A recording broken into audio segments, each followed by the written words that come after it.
Biblia en ese pasaje que el grupo de alabanza citó al inicio de la reunión, Lucas 24, solo como una introducción al tema de hoy, pero qué pertinente es leer esta porción de la Escritura.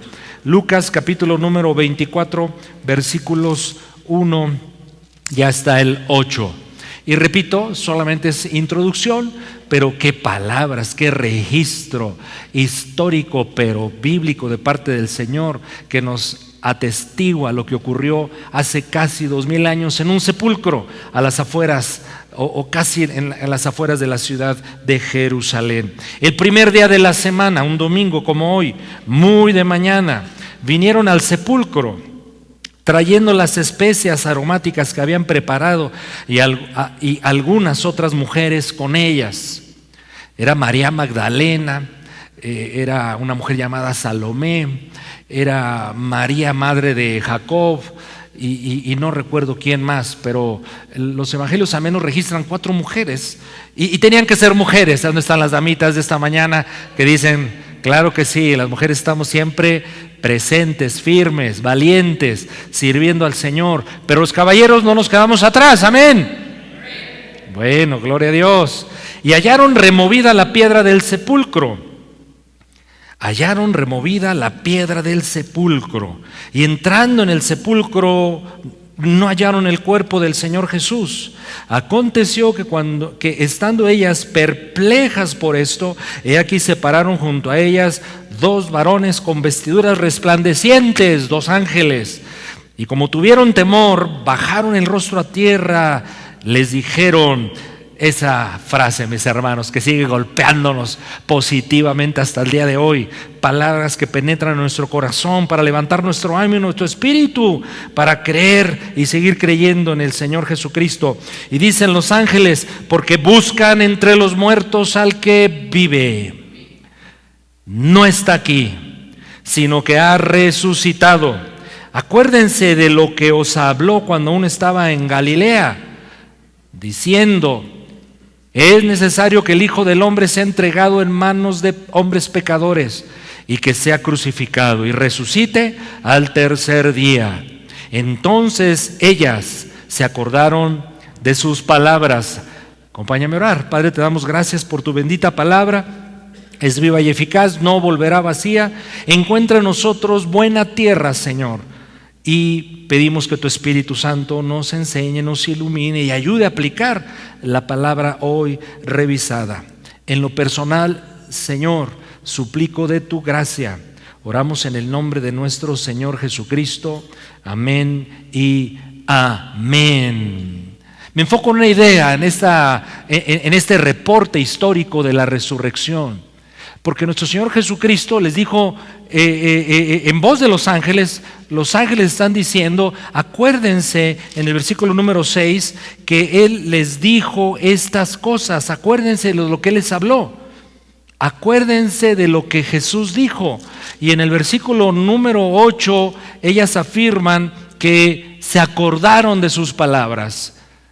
Son las palabras de Dios, es la palabra del Señor la que llegó a nuestras vidas y por el Espíritu Santo nos comprobó la realidad de Dios, pero de su muerte y sobre todo su resurrección. Así es que vamos a considerar las palabras de Dios para que nuestro ánimo, nuestro espíritu, nuestra fe se fortalezca en este hecho glorioso de que Cristo Jesús resucitó de entre los muertos. Era un 27 de febrero de 1991. Una señora de nombre Ruth Dillow estaba en su casa. De repente sonó el teléfono. Eran noticias del Pentágono, el ejército. Su hijo Clayton había caminado sobre un terreno minado, explotó y murió. No pudieron juntar sus restos. Ella se enfermó, no quería comer, solo quería llorar por su hijo que nunca volvería a ver. Pero curiosamente, 3 días después, Ruth Dillow, esta señora, recibe otra llamada telefónica y estas son las palabras que escuchó: mamá, estoy vivo. Al principio Ruth no podía creer lo que oía. Era la voz de su hijo Clayton. Luego empezó contenta a gritar, no lo podía creer, había sido un error el reporte de la muerte de este joven. Así es que el corazón de esta mujer nuevamente se inundó de alegría y por supuesto volvió a disfrutar la vida. Un reporte equivocado la había devastado, pero llegó la buena noticia de que su hijo vivía y este se le apareció finalmente y por supuesto todo cambió. La gran noticia de que Jesús resucitó de entre los muertos nos trae a nosotros tantas otras buenas noticias. Por ejemplo, seguridad de la salvación. El apóstol Pablo registra en su carta a los Romanos capítulo 10 que si confiesas con tu boca que Jesús es el Señor, ¿y cuántos decimos amén? El que hace esto y también cree que Dios le levantó de los muertos será salvo. La salvación tiene que ver con nuestra fe y confianza en un hecho real, comprobable, que Jesús resucitó entre los muertos. Saber que Jesús resucitó, mis hermanos, nos da esperanza en tiempos difíciles, como hoy lo vemos dar testimonio a la familia, a nuestra amada familia García. Que Jesús resucitó entre los muertos nos motiva para vivir también una vida piadosa, agradable a Dios, sabiendo que el Señor no solamente está con nosotros, sino está en nosotros. Saber que Cristo Jesús resucitó de entre los muertos fortalece, nos da consuelo, sobre todo en momentos de pérdida, de duelo, porque sabemos, mis hermanos, que no todo termina en esta vida mundo terrenal, sino que hay un futuro glorioso que nos espera en la presencia de nuestro Señor Jesucristo por la eternidad. Una y otra cosa podría yo decirle acerca de los beneficios, de los resultados, del impacto de la resurrección en nosotros los creyentes, pero eso lo veremos la próxima semana, porque hoy nos vamos a enfocar particularmente en qué ocurrió con Jesucristo toda vez que Él ha resucitado entre los muertos, y vamos a hablar de dos ideas. Número 1, su glorificación, y número 2, su exaltación. Repito, veremos en esta mañana qué pasa, qué sucede con el Cristo resucitado, y nos enfocaremos en dos ideas claramente bíblicas, poderosas, que nos ministran su glorificación y su exaltación. Diga conmigo por favor en voz alta: su glorificación, su exaltación. Observamos en la Escritura al menos 4 etapas claramente definidas en la vida o en la existencia, ni siquiera sé qué palabra usar, pero déjeme decirlo así preliminarmente, etapas en la existencia de nuestro Señor Jesucristo. Básicamente son 4: eternidad, encarnación, glorificación y exaltación. ¿Lo puede repetir conmigo? Si está notando, qué mejor: eternidad, encarnación, glorificación y exaltación. Cada palabra claramente nos muestra sus implicaciones. Jesús vive desde y es desde la eternidad, sin principio ni fin, porque Él es Dios. Pero se encarnó y anduvo entre nosotros los seres humanos en cuerpo humano, carne y hueso humanos, hace casi 2000 años, 33 años. Pero toda vez que Jesucristo fue muerto en la cruz del Calvario, pero resucitado, entonces fue glorificado. Y ahora, mis hermanos, está a la diestra del Padre en el trono, y entonces Él ha sido glorificado, declarado Rey de Reyes y Señor de Señores. Repito, entonces nos vamos a enfocar en esta mañana en la glorificación y la exaltación de nuestro Señor Jesucristo. ¿Qué decimos o qué tratamos de decir? ¿Qué nos dice la Escritura y los maestros de la Biblia cuando dicen la glorificación de nuestro Señor Jesucristo? ¿Qué significa? ¿Qué implica esto? Porque glorificar a Dios significa darle gloria. Y la palabra gloria en relación con Dios da la idea de su grandeza, su esplendor, sus maravillas, su dignidad, su honor, lo que merece alabanza y adoración. y es exaltar sus atributos. Cuando decimos el Señor sea glorificado, es que queremos reconocer que Él es digno, que Él es suficiente, que Él merece todo el honor, el reconocimiento. Pero también cuando decimos Señor glorifícate en esta circunstancia, usted lo hace con frecuencia seguramente, esta clase de oración. Señor glorifícate, es decir, manifiesta tus atributos, tus bondades, tus misericordias en nosotros. Pero ¿cómo podemos darle gloria a nuestro Señor Jesucristo? Pues hay tanto acervo bíblico al respecto. Solo como un ejemplo de cómo el pueblo de Dios es animado, motivado para darle gloria al Señor. Vaya por favor a Primero de Crónicas, capítulo 16. Vaya ese pasaje tan importante. Solo es un ejemplo de cómo podemos darle gloria al Señor. Primero de Crónicas 16, del 27 al 30, por favor. Dice este lindo, poderoso pasaje de la Escritura. Primero de Crónicas 16, 27. Alabanza y magnificencia delante de Dios. Alabanza a nuestro Dios. Magnificencia, Él es magnífico, no hay nadie como Él. Poder y alegría en su morada. Tributen al Señor, oh familias de los pueblos. Tributen, denle al Señor gloria y poder. Reconozcan eso, atribúyale a Él la gloria y el poder. Den al Señor la honra debida a su nombre. Traigan ofrenda, vengan delante de Él, póstrense delante del Señor en la hermosura de su santidad y teman ante su presencia. Toda la tierra, el mundo será aún establecido para que no se conmueva. Un ejemplo sencillo de lo que es honrar y glorificar a nuestro Dios y que debe ser instintivo, espontáneo en la vida tuya y en la vida mía, que todo tiempo, toda circunstancia buena o entre comillas mala es oportunidad para darle gloria al Señor. Darle gloria a Dios, su glorificación. Pero Jesucristo, como sea, siempre fue glorificado en el Padre por el Espíritu Santo, pero cuando anuncia su muerte y resurrección, Él está pidiéndole algo al Padre. Vaya por favor a Juan 17:5. Repito el pasaje, Juan 17, número 5. Estamos hablando de la glorificación de nuestro Cristo.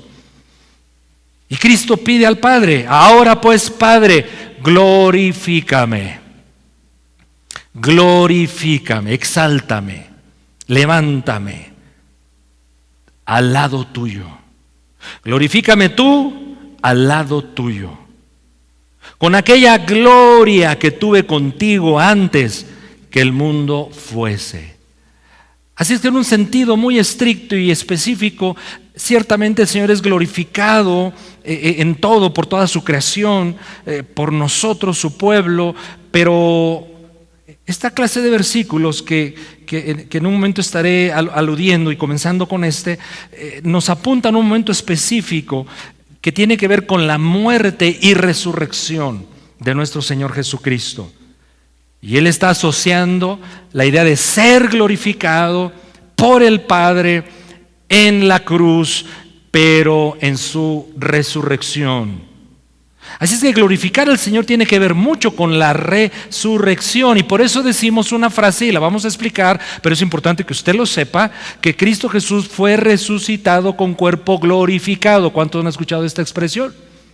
Cristo Jesús fue resucitado. ¿En qué condición? Con cuerpo. ¿Qué cuerpo? Humano, pero glorificado.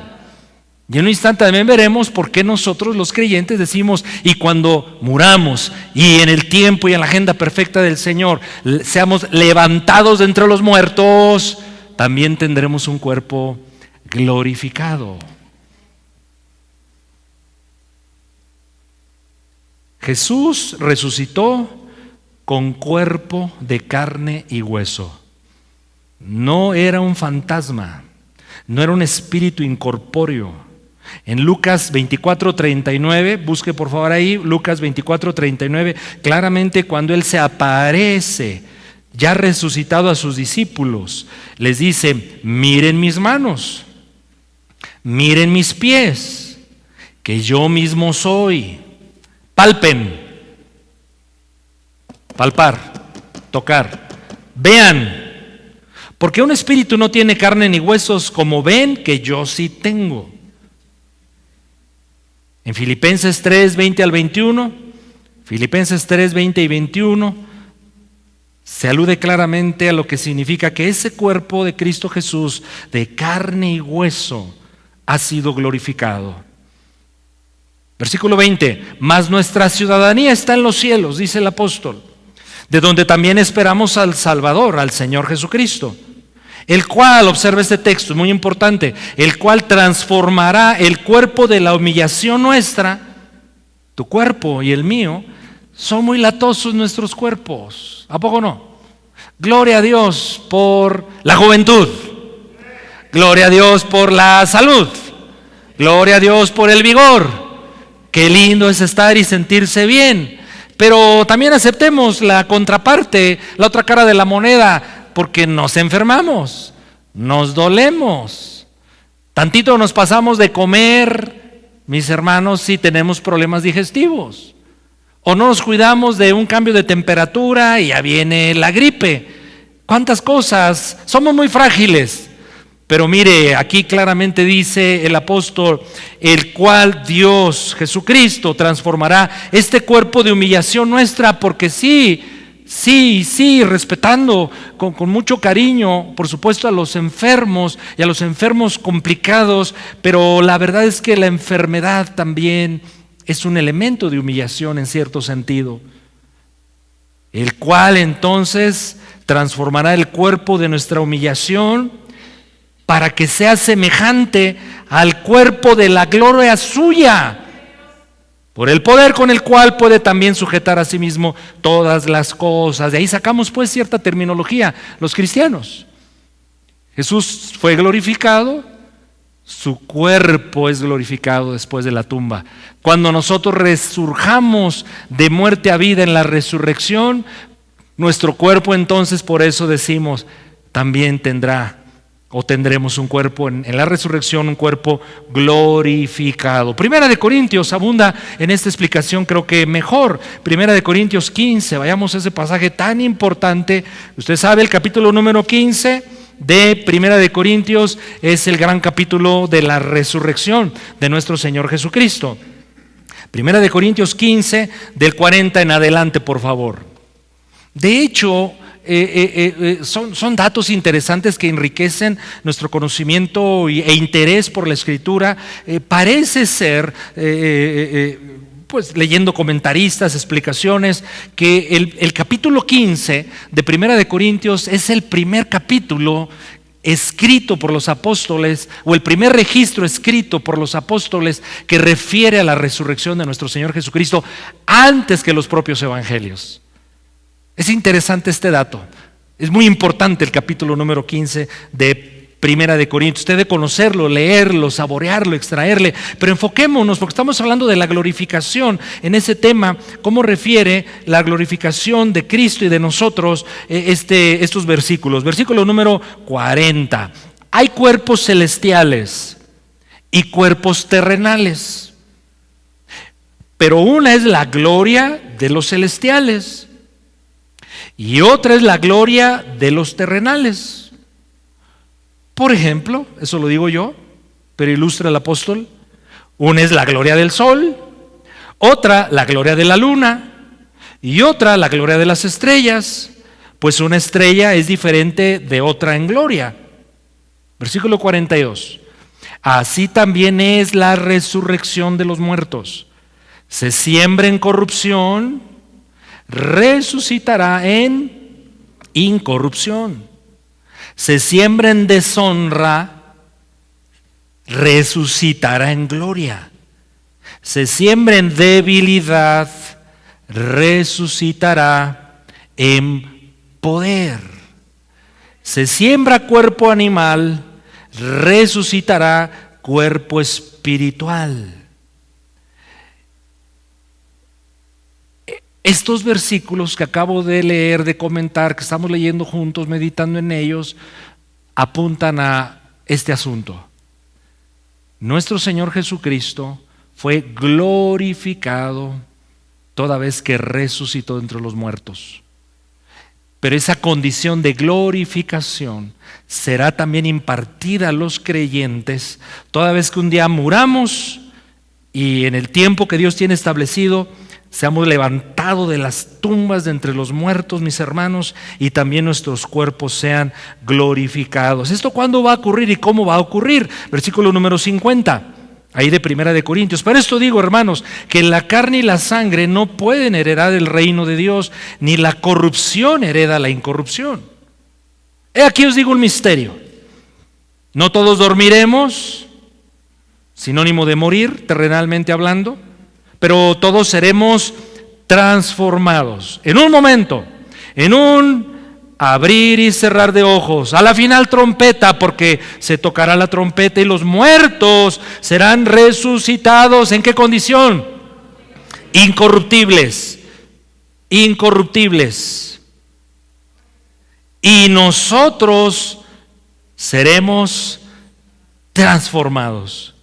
Porque es necesario que esto, ayúdeme, señálese a usted mismo, a su cuerpo, esto corruptible es necesario que se vista de incorrupción, y esto mortal se vista de inmortalidad. Y cuando esto corruptible se haya vestido de incorrupción y esto mortal se haya vestido de inmortalidad, entonces se cumplirá la palabra que está escrita: sorbida, absorbida, abrazada, aniquilada es la muerte en la victoria de nuestro Señor Jesucristo.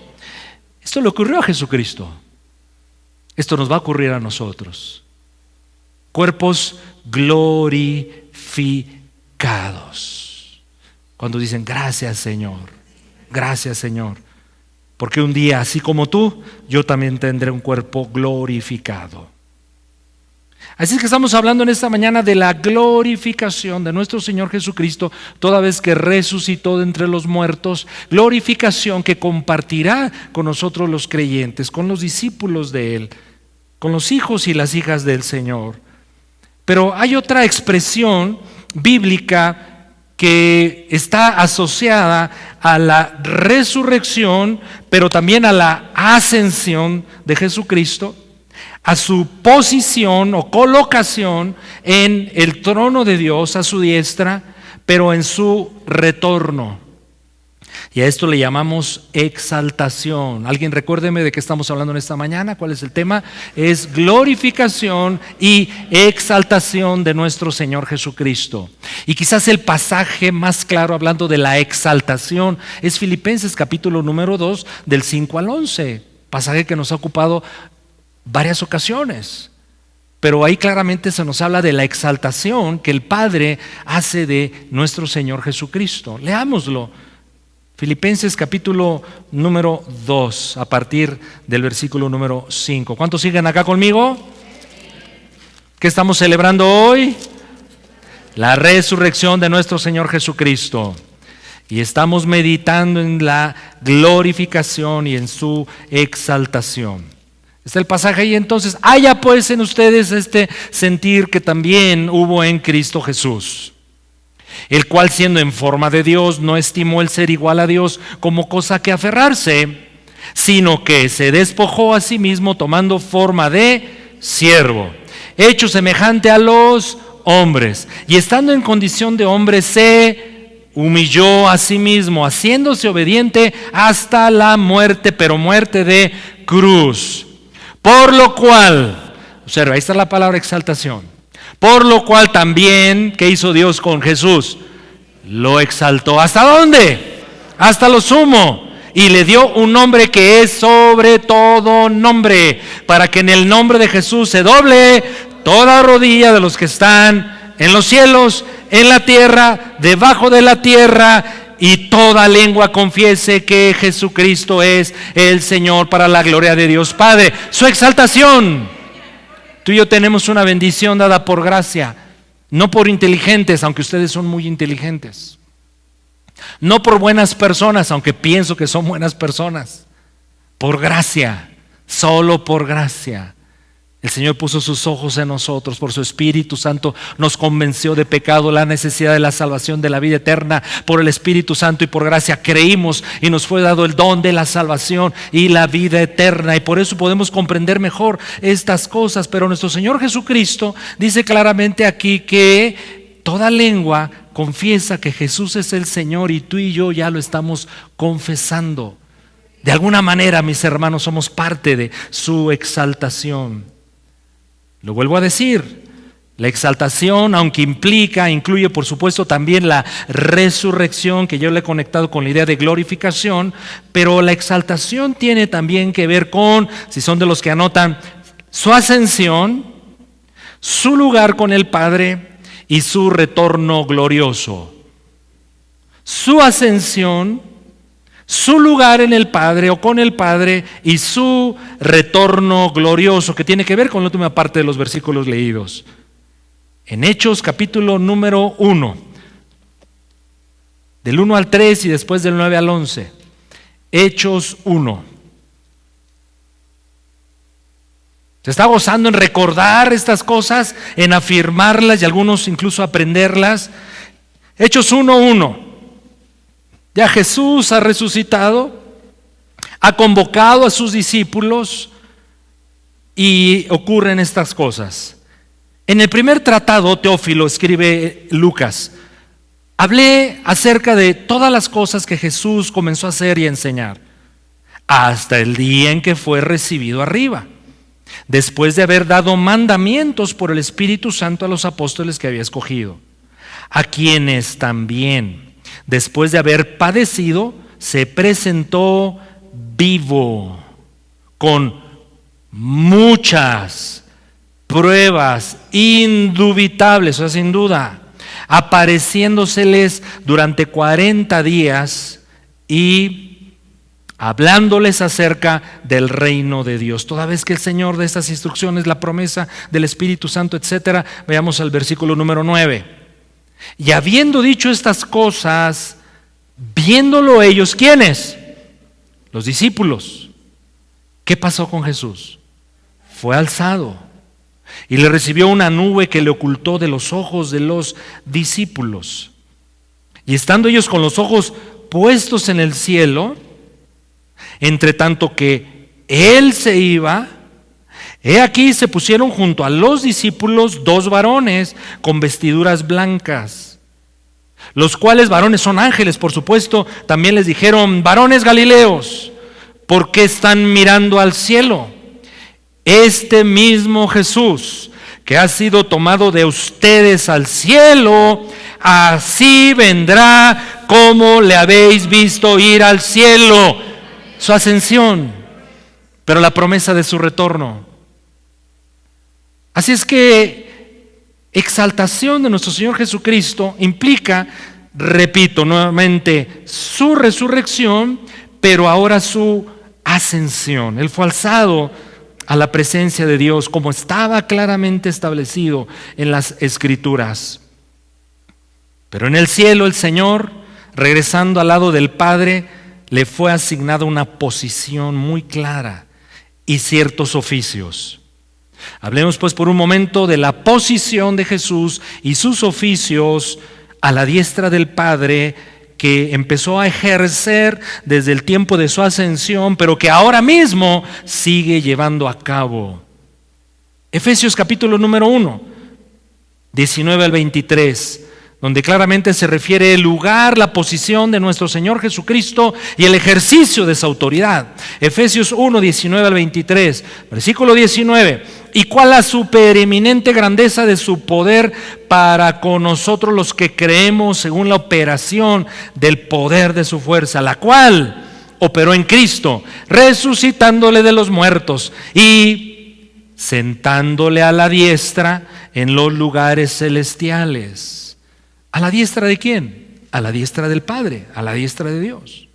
Ahora, esa posición de Jesús, ¿qué significa? Bueno, Él fue colocado, versículo 21, sobre todo principado, sobre toda autoridad, sobre todo poder, sobre todo señorío. Nuestro Señor está por encima de todo nombre que se nombra, no solo en este tiempo, sino también en el venidero. Versículo 22, y sometió todas las cosas, mis hermanos, están sometidas al que reina. Sometió todas las cosas bajo sus pies.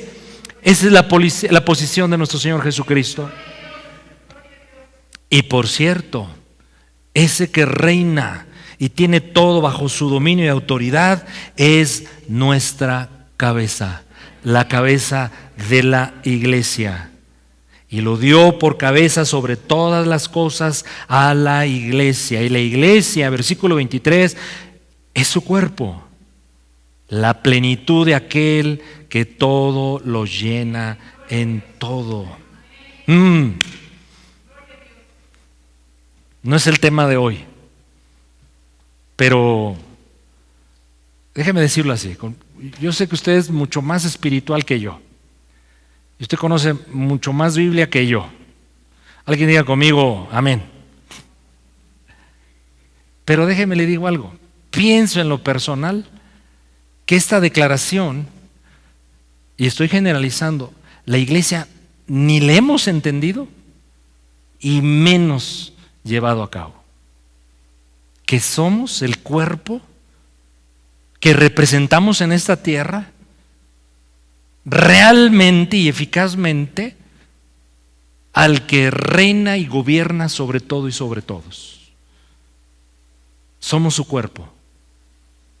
¿Se imagina usted, lo he visto en películas, ¿no?, a los descabezados? Bueno, ahora con el tema de la violencia que hay en el país, en las noticias vemos es algo horroroso ver un descabezado.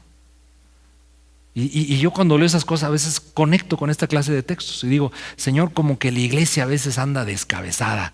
Y una iglesia descabezada se ve muy fea, además de que es inoperante. ¿No le parece que podemos todavía aprender muchísimo, muchísimo acerca de las implicaciones de que somos el cuerpo de aquel que reina, gobierna y tiene autoridad sobre todo? Yo sí. No sé usted, yo tengo mucho que aprender sobre ello y pido al Señor me dé capacidad y entendimiento para poder ser ese cuerpo operante, vigente, visible, ejecutor de aquel que es nuestra cabeza, de su voluntad. Así es que vemos claramente en este versículo, mis hermanos, que nuestro Señor Jesucristo tiene una posición al lado del Padre, porque sentado significa que ocupa un trono. Sentado significa que ejerce un gobierno. Y estar a la diestra significa poder. La diestra del rey era poder. Vale la pena ver otro pasaje poderoso, hermoso de la Escritura en Apocalipsis, el último libro de la Biblia, Apocalipsis capítulo número 5, por favor, versículo 9 en adelante. Vamos a leer ese pasaje. Apocalipsis 5, 9 al 14. Y cantaban un nuevo cántico, diciendo: digno eres de tomar el libro y de abrir los sellos, porque tú fuiste inmolado y con tu sangre nos has redimido para Dios de todo linaje, lengua, pueblo y nación. Y nos has hecho para nuestro Dios reyes y sacerdotes. Tiene un poquito de sentido lo que le dije hace un momento acerca de que nos falta a la iglesia entender y ejercer parte de la identidad que tenemos como pueblo de Dios. Porque aquí se alude a otro concepto. Hace un momento hablamos de cuerpo, ahora reyes y sacerdotes. Bueno, promete el Señor, reinaremos sobre la tierra. Avanzamos al siguiente. Y miré y oí la voz de muchos ángeles alrededor del trono. ¿En qué lugar se escucha esto? Alrededor de el trono, y de los seres vivientes y los ancianos. Y bueno, una de las interpretaciones de quiénes son estos son la representación de la iglesia y de los ángeles, es otro tema. Y su número era de millones, adelante, que decían a gran voz: el Cordero que fue inmolado es digno de tomar el poder, las riquezas, la sabiduría, la fortaleza, la honra, la gloria y la alabanza. Ese es nuestro Rey. Y a todo lo creado que está en el cielo y sobre la tierra y debajo de la tierra y en el mar, y a todas las cosas que en ellos hay, oí decir al que está sentado, ¿en dónde? En el trono. ¿Quién es ese? El Cordero. A él sea alabanza, honra, gloria y el poder por los siglos de los siglos. Y no podemos decir más que amén y amén en esta mañana nosotros. Exaltación de nuestro Señor Jesucristo, pero al estar Él en el gobierno, en la autoridad, en el trono, a la diestra del Padre, tiene hay una implicación de los oficios que el Señor está ejecutando, y uno de ellos es que Él es juez. Poco se habla, poco se predica de esta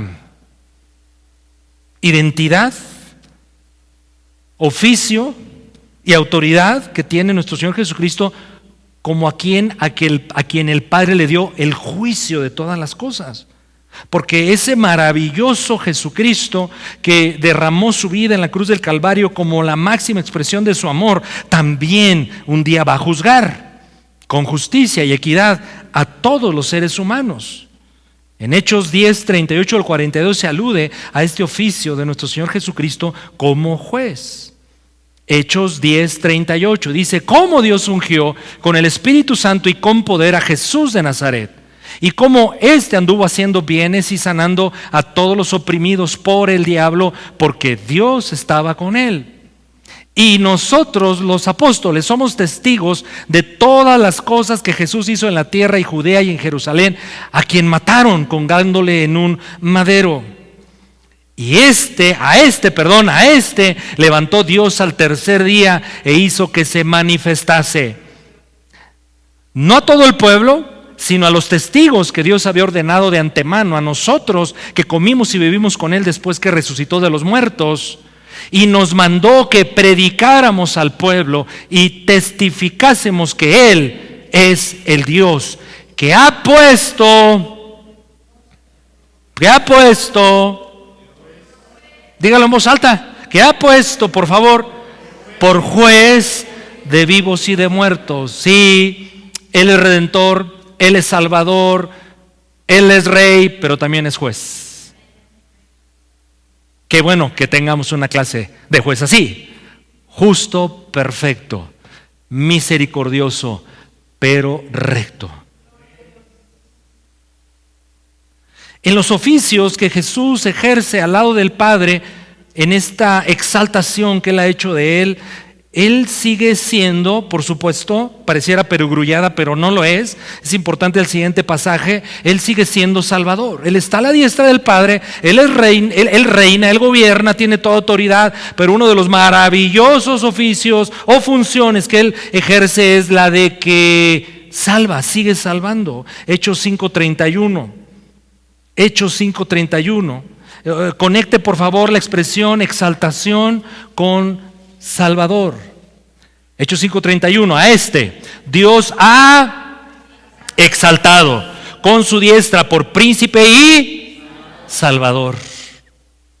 Y como Salvador, Él sigue promoviendo y llamando al arrepentimiento a todos, para dar a Israel arrepentimiento y perdón de pecados. Entonces, es Rey, es juez, es Salvador, pero es sumo sacerdote y abogado. Sumo sacerdote o máximo intercesor y abogado. Romanos 8:34, por favor. ¿Podemos leer en voz alta este pasaje, mis hermanos? ¿Sí? Amén. Así con gozo, con fe, esto es para mí, Señor. Gracias a ti, Jesús, por ser mi sumo sacerdote, pero mi intercesor. Todos adelante, por favor. Vamos. ¿Quién es el que condenará?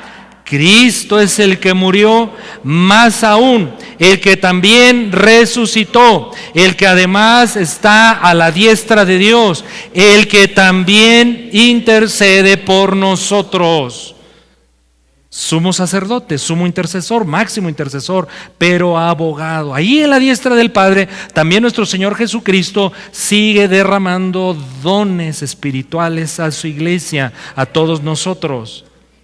Nuevamente en el siguiente versículo o pasajes, Hechos 2, 33 al 35, conecte otra vez exaltación con el derramamiento del Espíritu y sus dones a la iglesia.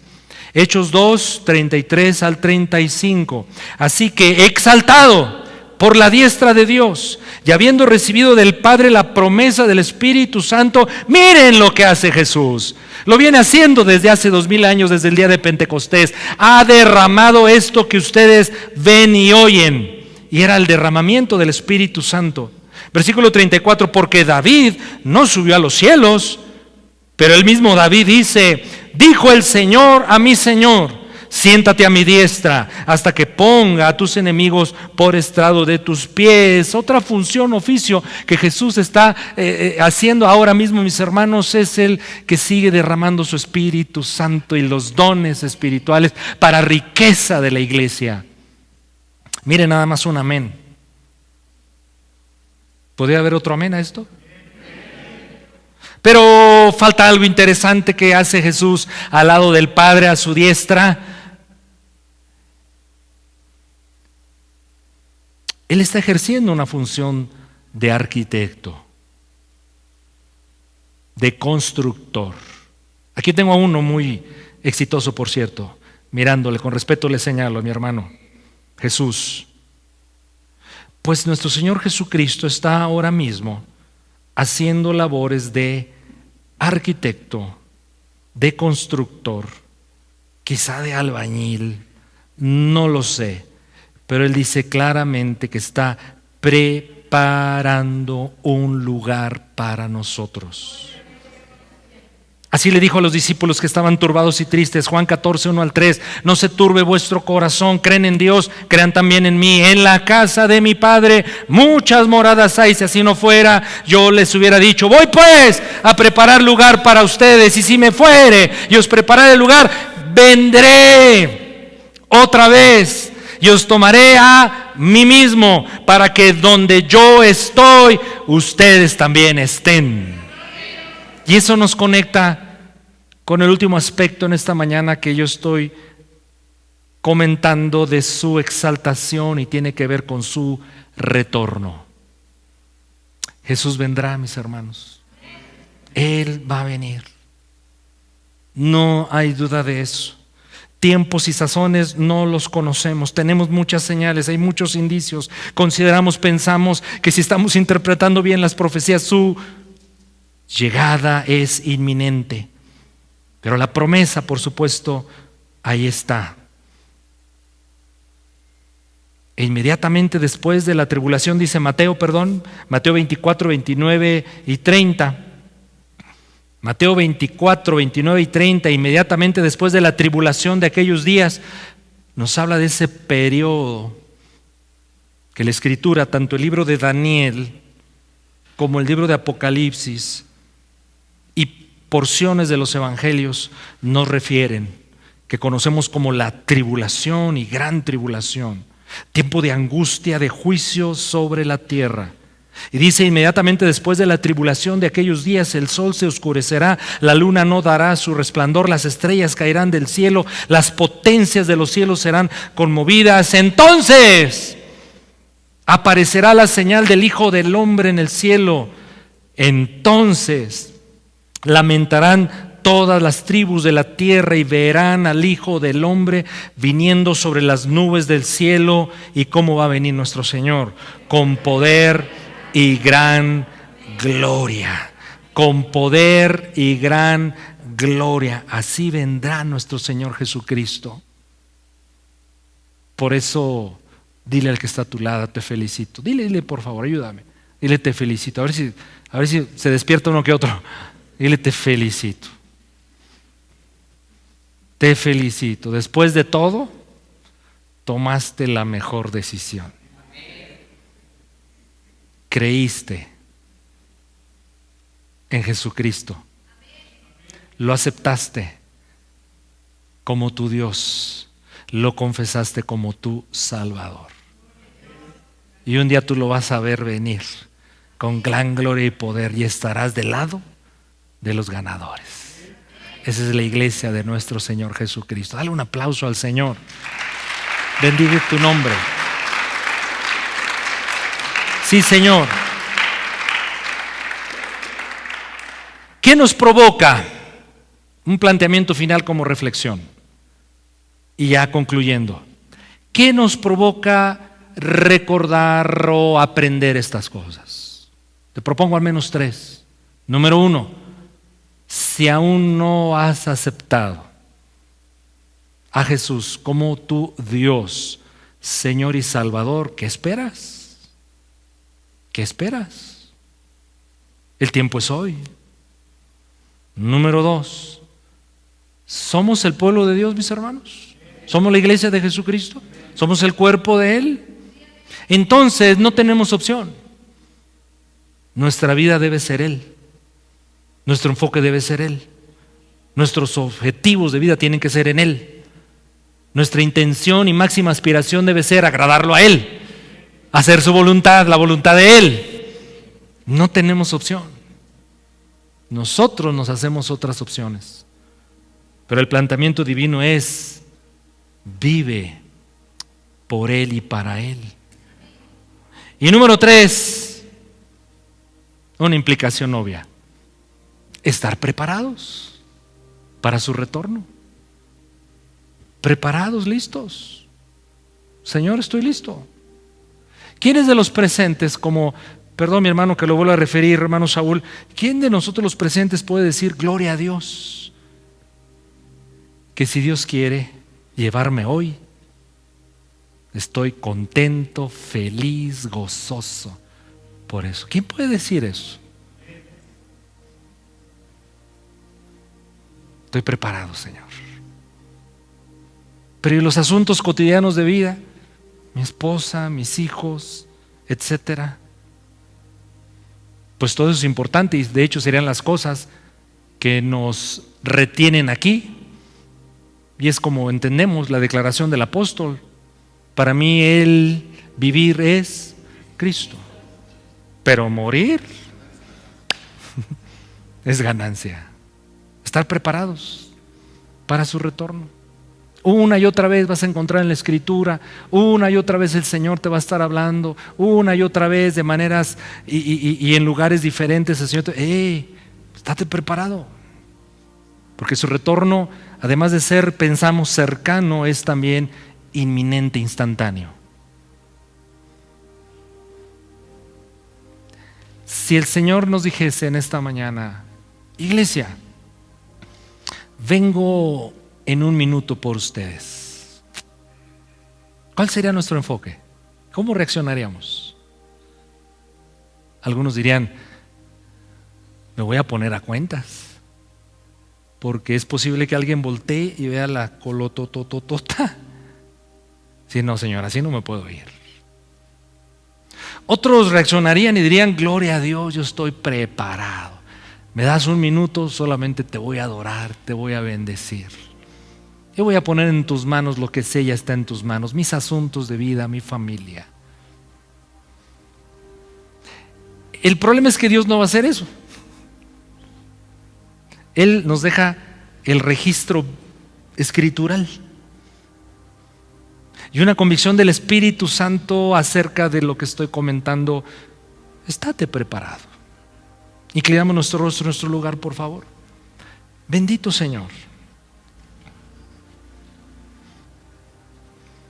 Estamos conmemorando el día más especial, quizás, y subrayo el quizás, pero más impactante, más glorioso, tu resurrección. Y hemos considerado acerca de ella lo que la Biblia refiere como tu glorificación, pero tu exaltación. Y si tú has sido ya glorificado y exaltado, y eres y haces las cosas que la palabra de Dios nos enseñan, Señor, no nos resta más que responder en adoración, pero en consagración. En adoración, pero en consagración. Adorarte, reconocer, exaltarte, bendecirte, agradecerte, promulgarte, proclamarte, exaltarte, Señor. Al mismo tiempo, suplicar tu gracia para que el día que vengas nos encuentres bien. Que revises nuestras manos, Señor, y no estén vacías de fruto. Nos has dado tiempo, talentos, oportunidades, recursos de toda clase, con una sola idea, un solo propósito: un día llevarte fruto. No nos encuentres con las manos vacías, por favor, no, Señor. Si estamos desviados en el enfoque, si nuestra prioridad soy yo, mis asuntos, mis negocios, mi diversión, mi alegría, mis placeres, Señor, y eso me ha hecho olvidarme de tu voluntad para mí como hijo y siervo tuyo, hoy te pido que me perdones. Perdóname, Señor, pero dame la oportunidad de corregir, y que el tiempo que me reste de vida, cualquiera que sea, poco o mucho, Señor, empezar a levantar fruto para tu gloria. No quiero más perder el tiempo, Señor. Gracias por tantas alegrías y placeres buenos que me das para disfrutar, Señor, pero a veces esos mismos se convierten en grandes distractores de lo esencial. Ilumina mi entendimiento para comprender esto y responder en consecuencia. Señor, ayúdanos. Por eso hoy, Señor, es un buen momento para reconsagrarnos a ti y a tus propósitos, en medio del ajetreo, en medio de los afanes, en medio de los proyectos, en medio de los problemas, Señor. En medio de todo eso, Señor, que tú seas en verdad el enfoque, el importante, el principal, el objetivo. Te lo pedimos en el nombre de nuestro Señor Jesucristo. ¿Y cuántos dicen conmigo amén y amén? Nos ponemos de pie un momento más para terminar adorando a aquel que ha sido exaltado y glorificado por Dios mismo, nuestro Señor Jesucristo. Aleluya a tu nombre, Padre. Cantemos y adoremos, bendigamos su nombre. Gracias, Jesús. Eres bueno, Señor.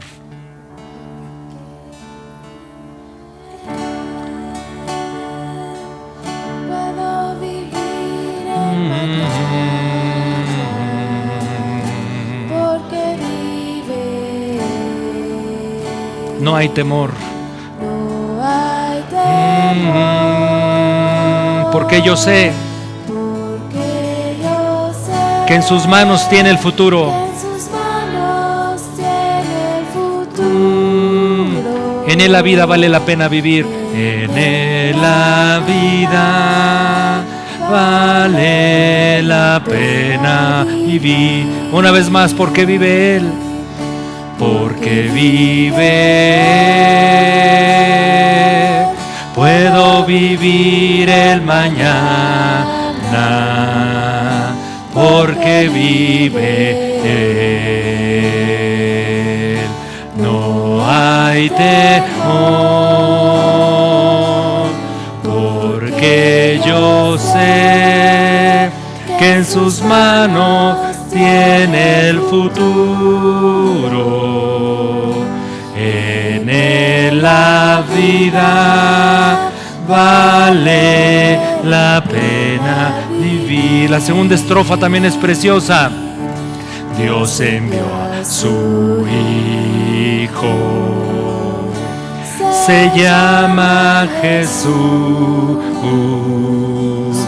vino para amar, salvar y perdonar. Él dio su vida para salvar la mía. Su tumba vacía está para probar que vive Él. Una última vez, porque vive Él, porque vive Él. Puedo vivir el mañana, porque vive. No hay temor,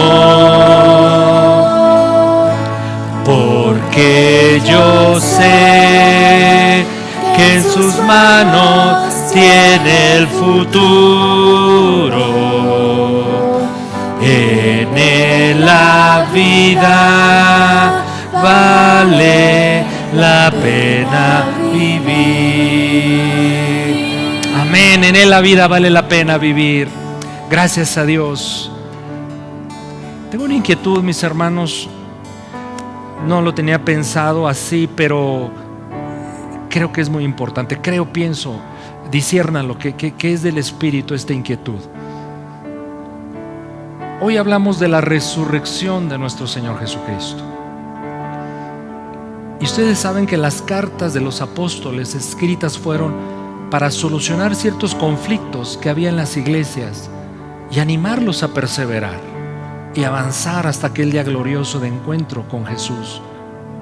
Y en el proceso, en el camino, llevar mucho fruto para la gloria del Padre.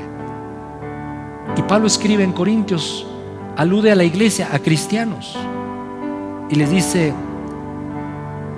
despiértate tú que duermes y levántate de entre los muertos. Es a la iglesia, es al pueblo de Dios, es a la amada iglesia de Cristo, es a quien Jesús le ha dicho: es mi cuerpo por quien yo morí. Es a quien el Señor le avisa y le anuncia que vendrá por una iglesia gloriosa, sin mancha, sin arruga. Y a un sector de esa iglesia le está diciendo: hey, estás dormido, despiértate y levántate de entre los muertos. No muertos, nosotros no estamos muertos, no podemos estarlos. Tenemos la salvación, la vida eterna, pero a veces estamos entre los muertos, actuando como los muertos, viviendo, disfrutando, deleitándonos con los muertos y con lo que hacen los muertos. Y me refiero a los muertos espiritualmente hablando. ¿Cuál es mi inquietud? ¿Qué anhelo quisiera yo presentarle ahora? Que el Señor nos despierte, mis hermanos. Que el Señor nos despierte. Hay un letargo espiritual que ha caído sobre la tierra terrible. Y si no estamos nosotros listos, prestos, vibrantes, pujantes, apasionados por Cristo, vamos a ser fácilmente adormilados y caminar entre los muertos.